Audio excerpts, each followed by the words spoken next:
Labvakar vēlreiz. Kārlis Streifs no Jelgavas jūs turpina uzrunāt. Pievērsīsimies tagad Neretas novadam. Jūsu rīcībā šogad būs veseli 6 kandidātu saraksti, bet acīm redzot ne īpaši aktīvi vēlas piedalīties kampaņā, jo 4 no tiem nav atraduši pa vajadzīgu piedalīties mūsu raidījumā. Tie ir Mazzalve pagastam un novadam, Savam novadam, Mūsu novads, mūsu nākotne un Neretas novadam. Ar izdomu laikam ir problēmas novadā, par kā saukt savu vēlētāju, savu kandidātu sarakstu. Toties ir ieradušies 2 no kandidātiem no partijas par prezidentālu republiku Ainārs Bajinskis. Labvakar. Labvakar. Un no vienotības pašreizējais Neretas novada domas deputāts Arvīts Kviesis. Labvakar. Kā vienmēr, kungi, sākam ar 3 minūtēm katram no jums uzrunāt savus vēlētājus. Bajinska kungs, sāksim ar jums. Lūdzu. Cienījamie skatītāji un politiskie naidnieki, tie, kas mani skatās šobrīd raidījumā savos televizoros, un vienīgais, kurš šeit ir klātienē. Partija par prezidentālu republiku savos nodomos ir sev noteikusi un arī atbalstītājiem 3 lielos tādus nacionālos mērķus.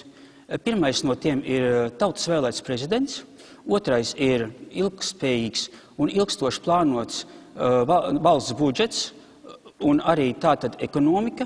Trešais, tā ir atbildība, politiskā atbildība arī reāla par pieņemtajiem arī nepareiziem lēmumiem. Mūsuprāt, šī atbildība var būt tikai krimināla atbildība. Ar to arī atšķiramies no citiem sarakstiem. Mēs, partija par prezidentālo republiku, esam vairākās vietās pārstāvēti pašvaldības vēlēšanās. Mēs esam pārstāvēti gan Neretā, gan mūsu kaimiņu novadā Vecumniekos, gan arī Baldonē, Mārupē un Balvos.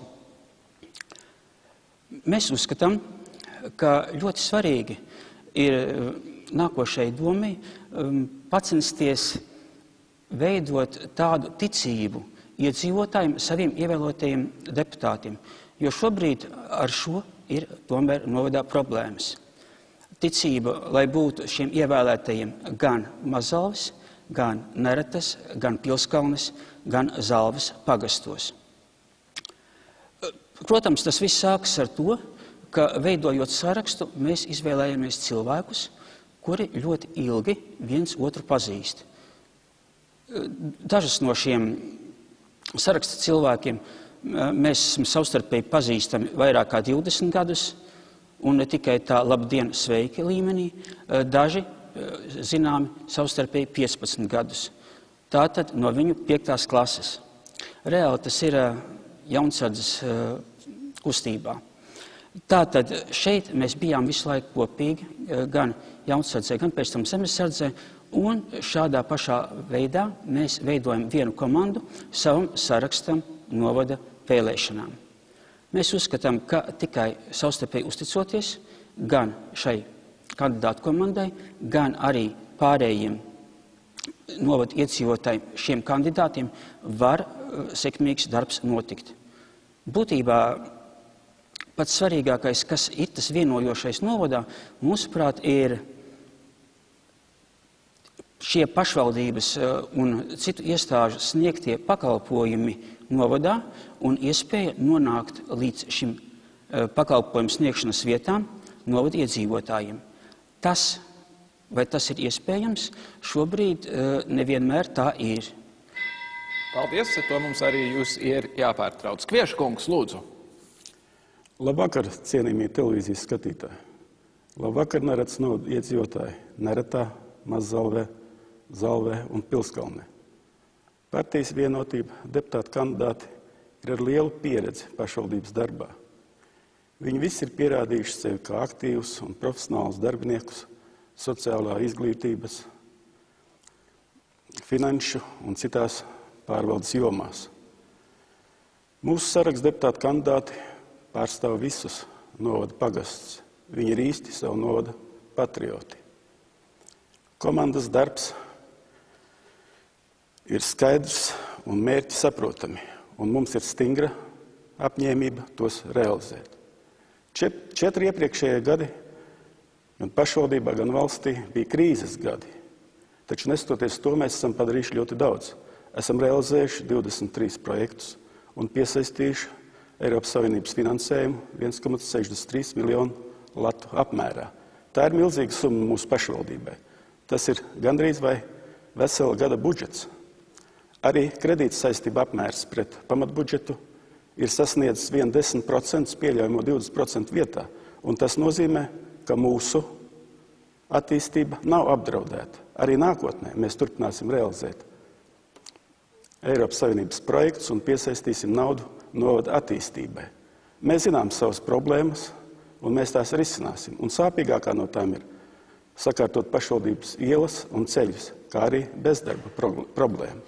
Gribu nedaudz iepazīstināt ar prioritātēm nākamajiem 4 gadiem. Mēs veidosim uzņēmējdarbību veicinošu pašvaldības politiku un transporta infrastruktūru. Izveidosim modernu pārvaldi, kas nodrošina kvalitatīvus pašvaldības pakalpojumus. Turpināsim attīstīt ūdenssaimniecības, kultūras, izglītības un sporta infrastruktūras projektus. Lauksaimniecība ir svarīga neredz novada iedzīvotāju labklājību veicinoša nozare un galvenais mūsu uzņēmējdarbības veids. Tādēļ turpināsim pilnveidot lauka attīstības speciālistu darbību, nodrošinot lauka atbalsta politikas realizāciju novadā. Turpināsim sekmīgo sadarbību ar nevalstisko organizāciju sektoru projektu realizācijā. Turpināsim pašvaldības ēku un atbalstīsim dzīvojamo namu renovāciju un siltināšanu. Realizēsim sociālās palīdzības programmas, turpināsim attīstīt novada kultūras un sporta tradīcijas. Atbalstīsim mūsu lepnuma, rakstnieka Jāņa Jaunstradbe muzeja darbību. Neracionāla attīstība ir sabalansēta un mērķtiecīga.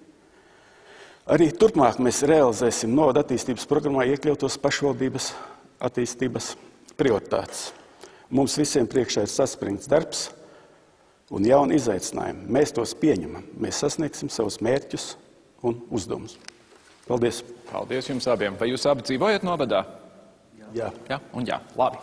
Kā vienmēr esam veidojuši sižetu, tagad kandidāti var paklausīties Neretas novada iedzīvotāji, kas ir sakāms jums.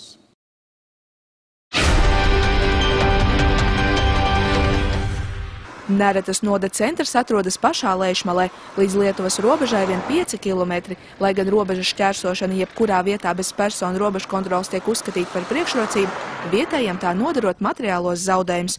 No sētām izzagta degviela, instrumenti un tehnika. Esam iebrauc vakarā, viņi vienreiz nopēta, paskatās. Tur pazīstamai vienai sievietē arī 2 reizes Leišu numuriem. Domāju, ka tur neviens nedzīvo, tur tehnika stāv. Vienreiz bija iebrauc, 2 reiz aizbrauca. Ka izgāja pagalmā, tad aizbrauc projām. Bet tie, kuri palikuši Neretā un veido ģimenes, gaida lielāku atbalstu no pašvaldības puses. Lai vecāki varētu strādāt, ierosinājums esot veidot grupiņas bērniem no 2,5 gadu vecuma. Ir tā, ka manam dēlam ir 2 gadi, un es gribu 2,5 gadus laist bērndārzā, bet nav tādas grupiņas, lai varētu viņu ielaist iekšā.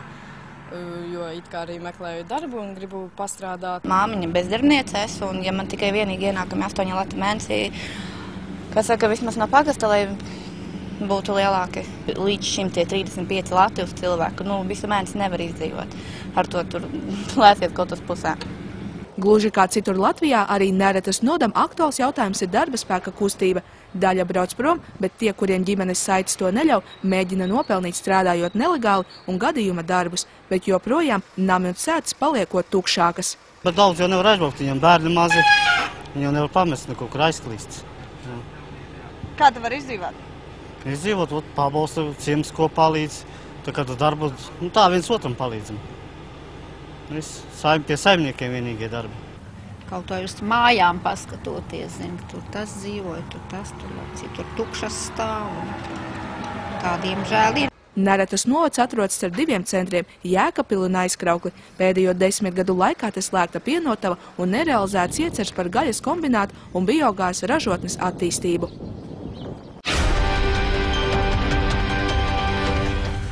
Lūk, sižets. Sižets vēl bija diezgan pozitīvs. Man te uz lapas ir rakstīts novada centrs, vizuāli joprojām atgādina PSRS laikus, ūdenssaimniecības projekts neses daudz galvju sāpju, ir ūdens un kanalizācija, bet ielas vēl joprojām nav atjaunotas, ko bija paredzēts darīt 11. gadā, darba vietu maz, sabiedriskais transports kursē ļoti reti, pagastos mazās skolas praktiski visas ir likvidētas vai reorganizētas. Kviešu kungs izklausās diezgan briesmīgi. Ko jūs solat uz nākamajiem 4 gadiem šajās daudzajās jomās? Jā, zinām, taisnība ir tajā apstākļī. Ceļi, tā ir problēma. ne tikai mūsu pagastā, novadā, tā ir problēma visā valstī. Mēs kā vienu no prioritātēm arī esam iestrādājuši to savā priekšvēlēšanu programmā, un noteikti šī sasaukuma laikā nākamā tas ir centīsimies realizēt projekts, kas saistīts tieši ar transporta infrastruktūras attīstību. Šim mērķim, kā zināms, varam paredzējis līdzekļus, miljonus latu apmērā, un mūsu pašvaldībai ir pa spēkam tos realizēt, jo, kā jau es minēju, mūsu kredīta saistības ir vēl visai nelielas, un mēs varam turpināt realizēt projektus. Un kas notika ar ielu, kuru bija paredzēts pabeigt līdz 11. gada septembrim, un te mēs esam 13. gada maijā? Nu, tā iespējams, kad ir valsts iela, jo mūsu neredz centru šķērso tieši valsts ceļš, kā mēs dēvjam to par ielu, bet valstī ir problēmas, ir, protams, vēl dramatiskākā stāvokļa ielas, tepat braucot uz Neretu pie Valles, tā kā tur droši vien problēmas ir valstī ar naudu. Pajienska kungs, kas jums ir sakāms šajās jomās? Par ceļiem runājot, ir tā, ka reāli valsts dotācija, pareizi atceros, ir kaut kur 58 000, un pašvaldība šobrīd piemaksā 16 000. Ja tieši vajag vairāk, tad reāli ņemot, ka pēdējā gadā, salīdzinot ar 12. gadu, pašvaldības budžets ir liekas par krietniem 100 000 palielinājies, varbūt, ka to palielinājumu daļu var vairāk dot arī ceļiem. Bet tai pašā laikā jāsaka atklāti, ka problēma ir nevis Neretas ielas, bet tik daudz kā laukceļi. Ja? Jo es pats zinu vienu ģimeni, kura šoziem pārcēlās no labiekārtotas mājas ar centrālu apkuri ar iekšējo ūdensvadu uz dzīvokli Neretā, tad gluži vienkārši tāpēc, ka nevarēja ar savu bērnu tikt ceļa dēļ uz skolu. Vienkārši tāda situācija. Un teorētiski, ja pašvaldības budžets palielinās, varbūt tais prioritātes var ielikt ceļus, jo mēs jau arī uzskatām, ka vairāk ir jādomā par to, kā cilvēki nonāk līdz šiem pakalpojumiem, jo ja viņi vienkārši nevar neko nonākt, tad arī nekas nenotiek. Starp citu par to reisu samazināšanos satiksmē. Viskritiskākā situācija šobrīd, kā es saprotu, ir Pilskalnē, kur reāli ar kādreizējo rajona centru aizkraukli ir viens reiss no rīta, un tas pats iet atpakaļ cauri. Bija vēl pāris gadu atpakaļ viens cits, bet tur bija problēmas ar finansēm. Respektīvi, autotransporta uzņēmums gribēja, lai pašvaldība piemet naudiņu, lai piemaksā, lai šo reisu saglabātu. Tai laikā pašvaldība to nedarīja vienkārši. Un jūs prāt, vajadzēja to darīt? Spriežot pēc tā, ka cilvēki tur, godīgi sakot, nepārāk daudz brauc, it kā varbūt, ka tas liktos ļoti liela tēriņa, bet tai pašā laikā kaut kur cilvēkiem ir jātiek, jo nevar 8 braukt prom un ar 3 pēcpusdienā braukt atpakaļ. Ja? Tā laika atstarpe ir pārāk niecīga, un iespēja uz novadu centru nokļūt arī nemaz tik spīdoša nav, lai varētu paļauties uz tiem transportiem, kas iet caur Neretu. Lūdzu, Kēškungs. Pašvaldības ceļu fonds šogad sastāv 55 000 latu. 2009. gadā tie bija 80 000 latu. Izmaksas ir augušas, taču finansējums ir samazinājies. Tātad mēs varam saprast, cik lielā mērā mēs varam remontēt ceļus. Ja kādreiz mēs varējām atremontēt pat veselus jaunus posmus lauka ceļiem, tad šobrīd naudiņas tikai pietiek ikdienas uzturēšanas darbiem. Otra lieta, ko es tad gribētu jums abiem jautāt, ir par šīm bērnu grupiņām, par kurām runāja jaunā māmiņa, ka teica, ka 2 gadus vecam bērnam nav īsti, kur palikt, un līdz ar to viņa nevar īpaši strādāt. Sāksim šoreiz ar jums. Jā. Mēs jaunu grupiņu Neretas bērnu dārzu atvērsim ar 1. septembri. Demogrāfiskā situācija uzlabosies tieši 2011. gadā. Bērnu skaits ir pietiekoši, lai varētu atvērt jaunu grupu. Un tā tas tiks izdarīts. Pat tik jauniem bērniem kā 6 mēneši, kā izskanēja? Nē, no tiem 1,5 gada bērnu dārzu apmeklē. Jā. Nē, tas loģiski, ka tas tā ir un tas to vajag, šo jauno grupiņu. Cits jautājums, ka šobrīd pašvaldība sludina, ka šī jaunā grupiņa un ar to ieviestās darba vietas, ka tas ir liels pienesums, jo būtībā tas tiek apmaksāts no novada budžeta un tas ir reāli nevis pienesums kaut kāds ienākumos, bet tā ir vienkārši sociālas funkcijas pildīšana un tikai. Tas arī, protams, ļoti vajadzīgi. Kas partijai ar nosaukumu par prezidentālu republiku īsti ir sakāms pašvaldību vēlēšanās? Jūs runājāt par nacionāliem mērķiem, kas ir viena lieta, un uz saimnes vēlēšanām jums nav nekādīgi izdevies tikt tuvu pat 5%. Kas jums ir sakāms specifiski neretas novada iedzīvotājiem? Neretas novadā es uzskatu, ka mūsu saraksts ir tas, kurā, ja es pareizi atceros, cik pārējos pārskatīju, nav neviena šobrīd domā esoša deputāta. Tātad praktiski tā. Man liek, es par vienu sarakstu neatceros, ja godīgi. Bet ir tā, ka ja grib pārmaiņas, tad būtībā no iedzīvotājiem būtu jābalso par mūsu sarakstu pārstāvjiem. Ja grib tā, kā ir līdz šim, tad jābalso par tiem, kuri līdz šim arī bija. Jo praktiski balsot sarakstu, kurā ir bijušie un cerēt uz kaut ko jaunu, tas ir tā neloģiski, manuprāt. Vai jūs piekrītat, Kvieškungs, šim uzstādījumam, abstrahējoties no atsevišķām partijām kā tādām, ka vajag visu mainīt? Nezinu, tās ir prezidentālās republikas problēmas. Bet kā jums liekas, vai ir pamats mainīt lielā mērā novada vadību reizi 4 gados? Es domāju, ka nav. Kā jūs minēju, padarīts ir ļoti daudz, realizēt tik daudz projektu. Protams, arī jauni spēki var ienākt domu sastāvā. Bet, turpināsim strādāt kolektīvi. Cik sasakums jūs jau esat domē? Domē neredz nodomē pirmo, bet iepriekš bija Pilskalnas pagasta pārvalde. Tas ir mazākais pagasts neredz novadā. Un kā iet Pilskalnas pagastam? Pilskalnas pagastam. Jūs teicat, ka tur ir diezgan smagi. Ja runā par sabiedrisko transportu, protams, jo ilgu laiku tur kursē viens autobus. Bet tā jau, protams, atkal valstiska problēma ar dotācijām. Pašvaldības savas funkcijas pilda, bērns uz skolu nogādā.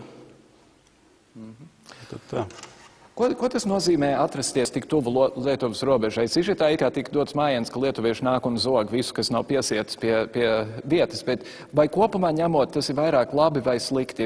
Jūs esat, es pieļauju, robežu zonā, kur ir citi personiskās identifikācijas noteikumi, ir vairāk ķēpa vai kaut kāds labums ir no atrašanās tik tuvu brāļiem Leišiem? Godīgi sakot, lielas atšķirības vai dzīvo Nertas novadā vai mazliet tālāk no robežas nav, jo vietēji viens otru pazīst. Tas par to, ka brauc lietuvieši zakt, tas daļēji taisnība, jo tikko vienu grupiņu pieķēra tieši pateicoties iedzīvotāju modrībai, kur tieši sadarbojās ar policiju Pilskalnas un Nertas iedzīvotāju. Bet tai pašā laikā šobrīd izmeklēšanas stadijā ir viena cita mūsu pašu novada iedzīvotāju, apmēram 6 cilvēku grupa, kuru izdarītie noziegumi arī tika pierakstīti kaimiņu tautai. Tā kā teikt, ka viss ļaunais nāk no Lietuvas, īsti arī nevar.